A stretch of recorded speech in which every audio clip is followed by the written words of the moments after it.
और इस गाने के अंदर सौम्या पोखरेल जी देखने को मिल रही है। कुछ लोग इस पे भी चर्चा कर रहे हैं कि जो पवन सिंह को नहीं जानती थी, पवन सिंह जी के भाई के साथ कैसे नजर आ रही है।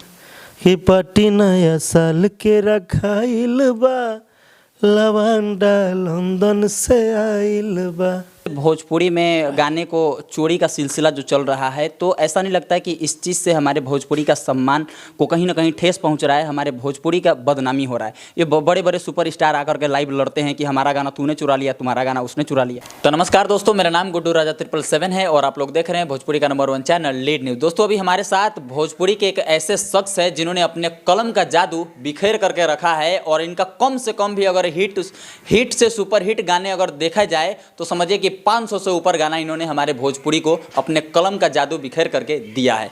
रोशन सिंह विश्वास जी, सबसे पहले बहुत बहुत स्वागत है। कैसे हैं भैया? धन्यवाद आपका, बहुत अच्छा। रोशन भैया, अभी हाल ही में जो गाना रिलीज हुआ है लौंडा लंदन से आइल बा, इस गाने पे जम करके विरोध हो रहा है, जम करके लोग इस पे विवाद कर रहे हैं, कह रहे हैं कि अभी इस गाने को खेसारी लाल से को टारगेट करते हुए गाया गया है। क्या कहना चाहेंगे उन लोगों को? नहीं, टारगेट नहीं किया गया है। काहे किसी का नाम बदनाम कर रहे हैं लोग? ऐसा मत करिए आप लोग, किसी का नाम मत बदनाम कीजिए, हम यही कहेंगे।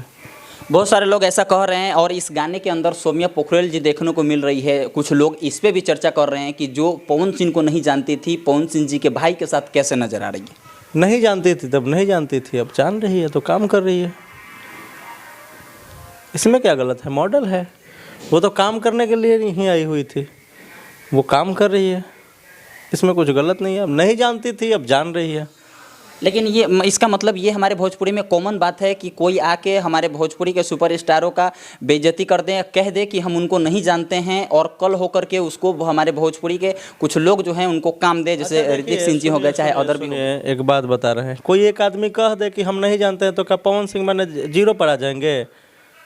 अगर कोई आदमी कह दे कि हम पवन सिंह को नहीं जानते हैं तो क्या पवन सिंह स्ट्रगलर हो जाएंगे कि पवन सिंह का रेटवा 5000 हो जाए? अगर पवन सिंह के फिल्म हुआ ना चले कि जितना साइन फिल्म हुआ है उतना प्रोड्यूसर लोग वापस ले लेंगे। अरे एक आदमी के कहने से क्या होता है? वो भी कोई अगर वैसा आदमी, प्रतिष्ठित आदमी कहता, जो इस इंडस्ट्री में पहले से स्थापित हो, पहले से काम कर रहा होता हो, अगर वो कहे तब अलग बात थी, तब आदमी सोच सकता था कि क्या वजह है। हो सकता है कि उनसे पर्सनली कोई दुश्मनी है, इसके वजह से कर रहा है। लेकिन ये ऐसे लोगों के कहने और नहीं कहने से कोई फ़र्क नहीं पड़ता है।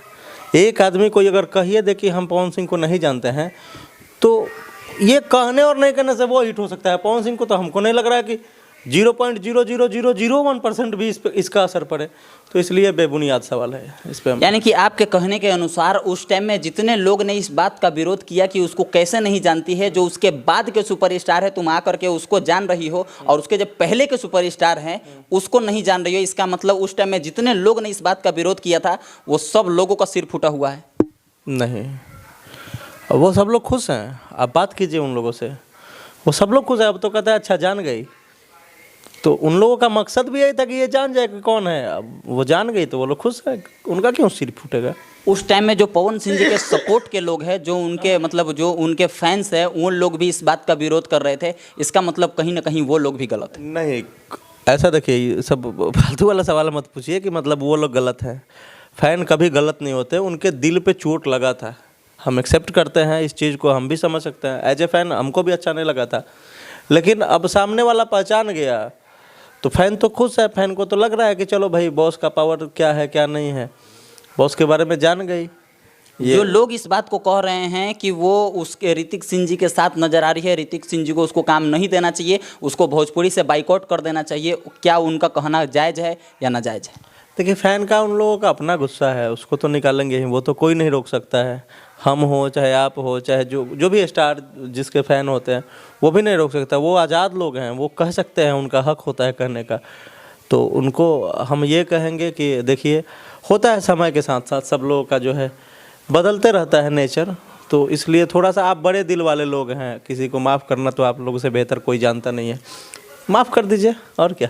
अच्छा, रोशन सिंह बिस्वास जी के इतने सुपरहिट गाने हैं, जैसे पुदीना ये हसीना 2.0 हो गए, और भी उनका हेमंत हरजाई जी का मतलब समझ लीजिए कि एक बहुत पुराना गाना है, ऐ सोनम भूला न जइहा ससुराल में तू जाके, मतलब बहुत सुपरहिट आपके गाने हैं। लेकिन उसके बावजूद भी बहुत सारे लोग इस बात को सुन करके कन्फ्यूज है कि ये गाना रोशन सिंह बिस्वास जी नहीं लिख सकते, वो क्योंकि वो विवादों में पड़ना नहीं चाहते हैं, और ये लौंडा लंदन से आइल बा, मतलब बहुत सारे लोग इस बात पे कन्फ्यूज अरे है। भैया, हम लिखला ही नहीं कि विवाद का नियत से, हम तो ये सोचिए कर नहीं लिखे हैं। हम लोगों ने क्या सोच के लिखा था, एक इंटरव्यू में हम आपको बताए थे, बहुत सारे उस टाइप के गाने आए हुए हैं, तो हम लोगों ने सोचा कि चलिए कुछ अलग करते हैं। तो कुछ अब हमारे घर के हटे, छपरा तो हमारे घर हटे, सिवान हमारे घर हटे, आरा हमारे घर है, बक्सर हमारे घर हटे, तो हम इतने दूर में अगर करेंगे तो हम लोगों को लगा कि ये ठीक चीज़ नहीं है। तो हमें को बाहर पिछले वाले को गाना आया था लौंडिया लंदन से लाएंगे, उस पर क्यों नहीं आप सवाल पूछे? उस टाइम भी तो बहुत सारी हीरोइन आई हुई थी लंदन से। ये सब चीज़ कहने की बात नहीं है, ये सब देखिए अगर सीधा दिमाग से सोचिएगा ना तो जवाब सही मिलता है, अगर फिर शैतानी वाली दिमाग से सोचिएगा तो फिर शैतानी भरा जवाब ही मिलता है। इसलिए सीधा दिमाग से सोचिए। इस गाने में बवाल करने का कोई नियत ही नहीं था, कोई नियत नहीं था। अब लोग कर रहे हैं, खैर माफ़ी चाहते हैं आप लोगों से, ऐसा मत करिए आप लोग। भैया ये गाना हो जाए 2 लाइन। मत गाओ, ये खांसी हुआ है, गा नहीं पाएंगे नॉर्मली।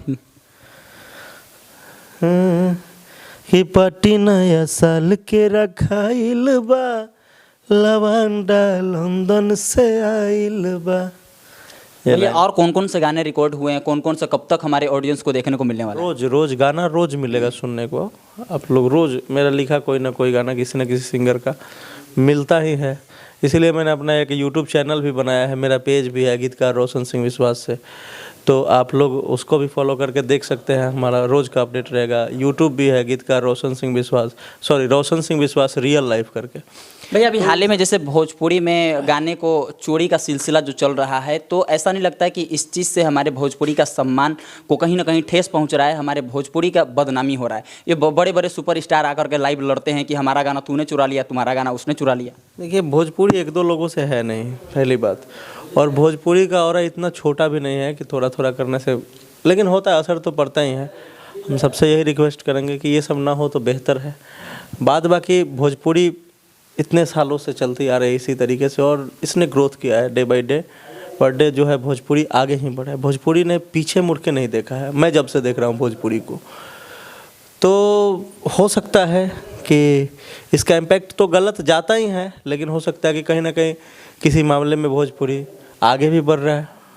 तो कोशिश यही करना चाहिए कि वाद विवाद ना हो, गाली गलौज ना हो, अच्छे गाने। अभी के टाइम में मतलब बहुत सारे विषय है गाने के लिए, लेकिन उसके बावजूद भी कुछ लोग मुर्गी आरा से ले जा रहे हैं, कुछ लोग मुर्गी छपड़ा से ले आ रहे हैं। क्या ये सब चीज़, वो सब इंटरटेनिंग का विषय है। सवाल तो इन लोगों से पूछना चाहिए, इंडिकेट क्या कर रहे हैं आप, आरा की मुर्गी, छपड़ा की मुर्गी, इसका इम्पैक्ट क्या पड़ रहा है, लोगों पे क्या असर हो रहा है, सुनने वाले क्या सोच रहे हैं? तो ये तो इन लोगों से सवाल, तो बेवजह तो आप लोग सवाल हम लोगों से पूछ रहे हैं, क्योंकि हम लोग इजीली अवेलेबल हो जा रहे हैं। ये लोग अवेलेबल नहीं होंगे, आप सवाल नहीं पूछ सकते हैं। खैर चलिए, बनाइए जितना बनाना है। भैया चलते चलते एक लास्ट सवाल, क्या किसी गाने के अंदर ही किसी पशु पक्षी को मतलब ऐसे नचाते हुए, क्या उसका जीव हत्या करते हुए ये चीज़ देखा जा सकता है? क्या ये चीज़ सही है हमारे भोजपुरी के सम्मान के लिए? ना, ये सब चीज़ नहीं होना चाहिए। जीव हत्या मतलब जीव हत्या तो होना ही नहीं चाहिए।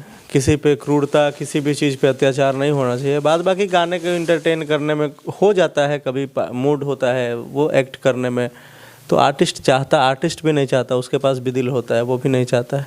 लेकिन अगर हो गया बाई दबे तो उसको इतना सीरियस भी नहीं लेना चाहिए।